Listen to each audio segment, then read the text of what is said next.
The pregnancy test shook in my hands as I stared at the two pink lines. At 25, I wasn't afraid of being pregnant.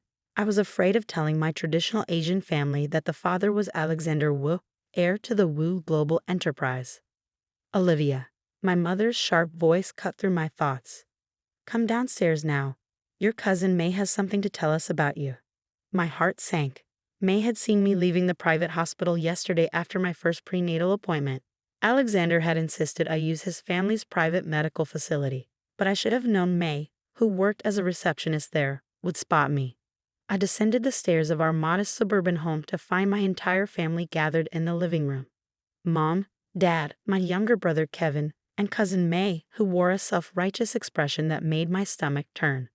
Tell them what you saw, May, my mother demanded, her arms crossed. May's eyes gleamed.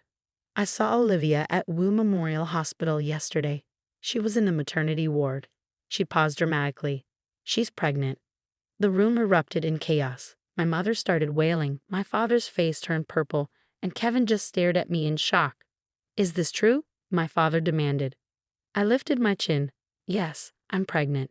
And before you ask, I know exactly who the father is. Oh, we know who you'll claim it is, May interjected with a sneer. The same man you've been lying about dating for the past year. Alexander Wu. Please, as if the heir to Wu Global would look twice at someone like you. I'm not lying, I said firmly, even as tears threatened to fall.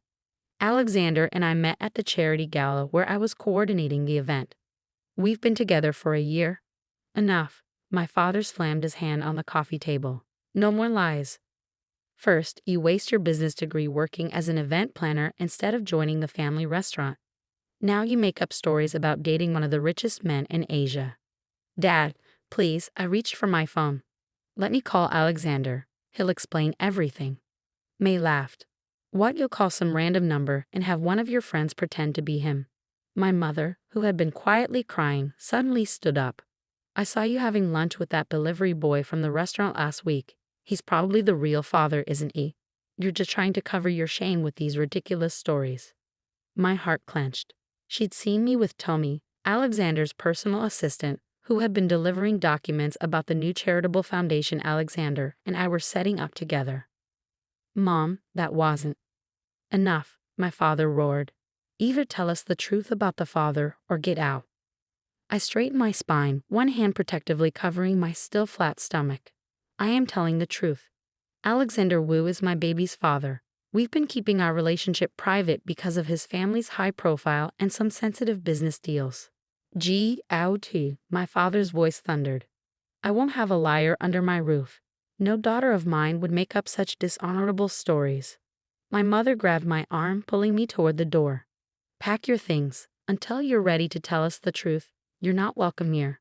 An hour later, I sat in my car outside our house, tears streaming down my face as I watched Kevin place my hastily packed suitcase in the trunk. He was the only one who'd come out to say goodbye. I believe you live, he whispered, hugging me. May's always been jealous of you, and Mom and Dad, they're just stuck in their old world thinking. I squeezed him tight. Thank you, Kev. But please don't get yourself in trouble defending me. As I drove away, I pulled out my second phone, the secure one Alexander had given me for emergencies. He answered on the first ring. Olivia, aren't you having dinner with your family tonight? Alex, my voice cracked. They know about the baby. May saw me at the hospital, and they didn't believe me when I told them you're the father. They threw me out. The line went silent for a moment. When Alexander spoke again, his voice was cold with fury. Where are you now? Driving to Sarah's place. She said I could stay with her. No, he said firmly. Come to the penthouse. You're carrying my child. You belong with me. But what about keeping things quiet until after the merger? Forget the merger. Alexander's voice softened. You and our baby are more important. I'm calling my lawyers right now. In 2 weeks, everyone will know exactly who you are and what your family has done. I pulled over, finally letting myself break down completely. I thought they'd believe me. I thought they'd be happy. They'll regret this, Alexander promised. But first, come home to me. Let me take care of you both. As I drove toward the city, toward Alexander's penthouse that had become my second home over the past year, I thought about my family's faces as they threw me out. They thought I was lying to cover up some shameful secret, but they had no idea what was coming. In 2 weeks, they would learn the truth, not just about Alexander and the baby, but about everything. The charitable foundation we've been building together, the educational programs we developed for underprivileged children, the reason I chose an event planning over the family restaurant. They'd learned that while they were believing May's spiteful gossip, I was helping create something meaningful with a man who saw my true worth. 2 weeks, I whispered to my baby. In 2 weeks, everyone will know the truth about us. The next 2 weeks in Alexander's penthouse felt like living in a different world from my family's judgment. While they probably imagined me struggling in some cheap motel, I was helping Alexander plan our child's future from 50 stories above the city. The DNA test results are ready, Alexander announced one morning, setting his tablet aside. Would you like to see them? I smiled, running my hand over my small bump. We both knew he was the father, but his lawyers had insisted on official documentation for what was coming next. Your mother called the company again, he added softly. Demanded to speak to me, claiming her daughter was spreading lies about the Wu family. My heart clenched. What did your secretary say? Lisa handled it perfectly. Told her all communications should go through our lawyers from now on. He joined me by the window, wrapping his arms around me. Are you ready for tomorrow's announcement? Tomorrow, the day the Wu Global Enterprise would announce its heir's engagement and upcoming child. The day my family would learn just how wrong they'd been. I'm ready, I nodded. But first, I need to send them something. An hour later, a courier departed for my family's house carrying an envelope.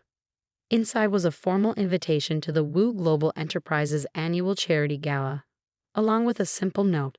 If you want the truth, come tomorrow night. Olivia. The next evening, I stood in front of my full-length mirror, admiring the custom-designed gown that elegantly highlighted my small baby bump. Alexander appeared behind me, handsome in his tuxedo. They're here, he said, checking his phone. Your entire family, including Cousin May. They're being seated in the main ballroom now. I took a deep breath. Let's give them a show they'll never forget. The ballroom of the Wu International Hotel was packed with Asia's elite, media personalities, and business leaders. From my position backstage, I could see my family seated near the middle, looking uncomfortable in their best clothes. May kept craning her neck, probably hoping to catch a glimpse of the real Alexander Wu to prove me wrong. Right on schedule, Alexander's father, Wu Chenming, took the stage. Welcome, honored guests. Tonight, I have a very special announcement. My son, Alexander, has found his match. A woman who embodies everything our family values: intelligence, compassion, and vision. The crowd murmured excitedly. I saw my mother grip my father's arm. Please welcome my son, Alexander Wu, and his fiancée, the future mother of the Wu heir, Olivia Zhang. Alexander took my hand, and we walked onto the stage together. The gasps from my family's table were audible even over the applause. May's face had turned ghost white. Thank you, Father, Alexander spoke into the microphone. Olivia and I have been working together for the past year, building not just a relationship, but a vision for the future. While we kept our relationship private, we've been developing the Wu Educational Foundation, which Olivia will head as its executive director. I stepped forward, one hand resting on my bump. The foundation will provide educational opportunities to underprivileged children across Asia. Every child deserves the chance to pursue their dreams, even if those dreams don't match what others expect of them. My eyes met my father's as I spoke those words. He had the decency to look away first. After the speeches, as we moved through the crowd accepting congratulations, my family approached. My mother's eyes were red from crying, my father looked like he aged 10 years, and May seemed to be trying to disappear behind them. Olivia, my mother's voice trembled. We didn't know. You didn't want to know, I corrected her gently. You chose to believe the worst about me instead of trusting your daughter. The DNA test results, Alexander added, pulling an envelope from his jacket and handing it to my father. Since you required proof of my child's paternity. My father's hands shook as he held the envelope. We don't need to. Oh, but I insist. Alexander's voice was polite but firm. After all, you threw your pregnant daughter out based on baseless rumors. The least you can do is read the proof of your mistake. May finally spoke up, her voice small. I'm sorry, Olivia. I was jealous. When I saw you at the hospital, I assumed. You assumed I was like you. I finished for her. Someone who would lie to get ahead. But I've never needed to lie about who I am or who I love. Please, my mother stepped forward. Can we start over? I felt Alexander squeeze my hand supportively, letting me know this was my decision to make. Starting over would mean forgetting what happened, I said carefully. I won't do that. But moving forward, that's possible under certain conditions. Anything, my father said quickly. First, you'll need to understand that my life, my choices, and my family with Alexander are my priority now. Second, May's gossip and attempts to undermine me stop today. I looked at my cousin pointedly, and finally, you'll need to accept that I'm not the daughter you tried to force me to be. I'm someone better, someone I chose to become. As they nodded eagerly, Alexander led me away to greet other guests. Proud of you, he whispered. I smiled, feeling our baby move. I learned from the best. Sometimes you have to let people feel the weight of their mistakes before you can build something new. The night continued, but something had shifted. My family watched from their table as I moved confidently through the crowd of Asia's elite, finally seeing me for who I truly was, not their obedient daughter, but a woman who had created her own destiny. 2 months after the gala, I sat in my office at the Wu Educational Foundation, reviewing applications for our first round of scholarships. My baby bump had grown considerably, making headlines in every society magazine across Asia. The story of how the Wu heir had fallen in love with an ordinary event planner had captured the public's imagination. A knock at my door interrupted my work. Come in, I called, expecting my assistant. Instead, my mother entered, looking nervous but determined. Since the gala, my family had been trying to make amends, though I kept them at arm's length. Olivia, she said softly, I brought you lunch.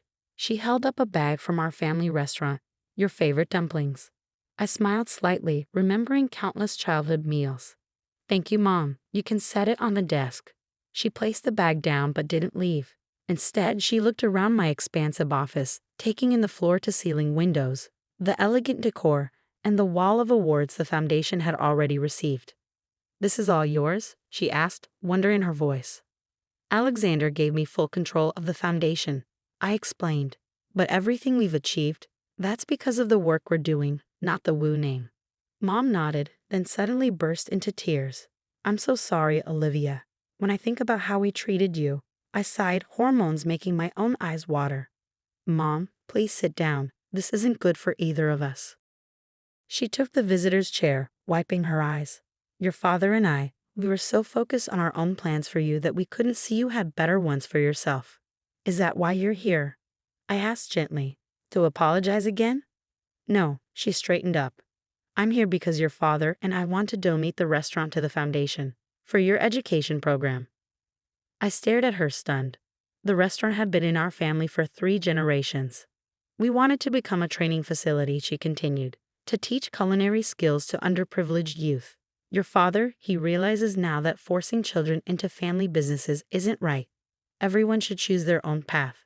Tears fell freely down my cheeks now. This wasn't just an apology, it was acceptance. Just then, Alexander appeared in the doorway. Sorry to interrupt, but we have the doctor's appointment in 30 minutes. He paused, seeing our emotional state. Everything okay? I nodded, smiling through my tears. Mom just gave us our next project. That afternoon, as we left the doctor's office with new ultrasound pictures, Alexander squeezed my hand. Twins, he said wonderingly, 2 little girls.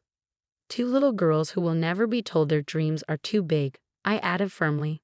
We drove to my parents' house for the weekly family dinner, a tradition we'd started a month ago. May had been notably absent from these gatherings, having taken a job in another city after the gala. As we walked in, I saw the restaurant's blueprints spread across the dining table. My father was pointing out potential classroom spaces to Kevin, who had recently graduated from culinary school. Ah, you're here. Dad called out, his face lighting up. How was the appointment? Instead of answering, I handed him the ultrasound pictures. He stared at them, confusion turning to shock. 2, he whispered. 2 granddaughters. 2 future Wu CEOs if they want to be, Alexander said with a smile. Or chefs, or teachers, or anything else they choose. My father's eyes filled with tears, something I'd never seen before. I was wrong, he said quietly. So wrong about everything. But these girls, they'll never know that grandfather. They'll know the one who supports their dreams, whatever they may be.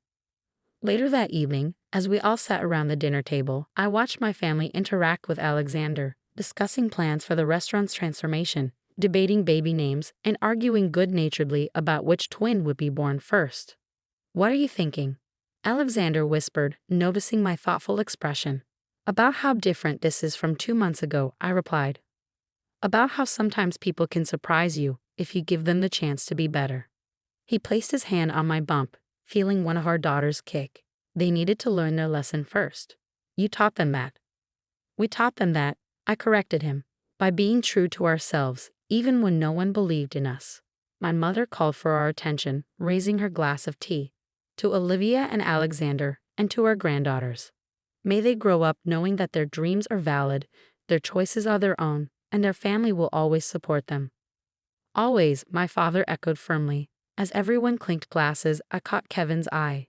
He winked at me, the only one who had believed me from the start. I winked back, grateful that at least one person in my family had seen the truth when everyone else chose blindness. The twins kicked again, as if joining the celebration. These girls would grow up in a very different world from the one that had rejected their mother. They would grow up knowing that the truth always finds its way to the light, that love doesn't need validation from others to be real, and that sometimes the biggest dreams are the ones most worth fighting for. My family had learned these lessons the hard way. But as I watched them now, planning my daughters' futures with such joy and acceptance, I knew that sometimes the hardest lessons lead to the most beautiful transformations.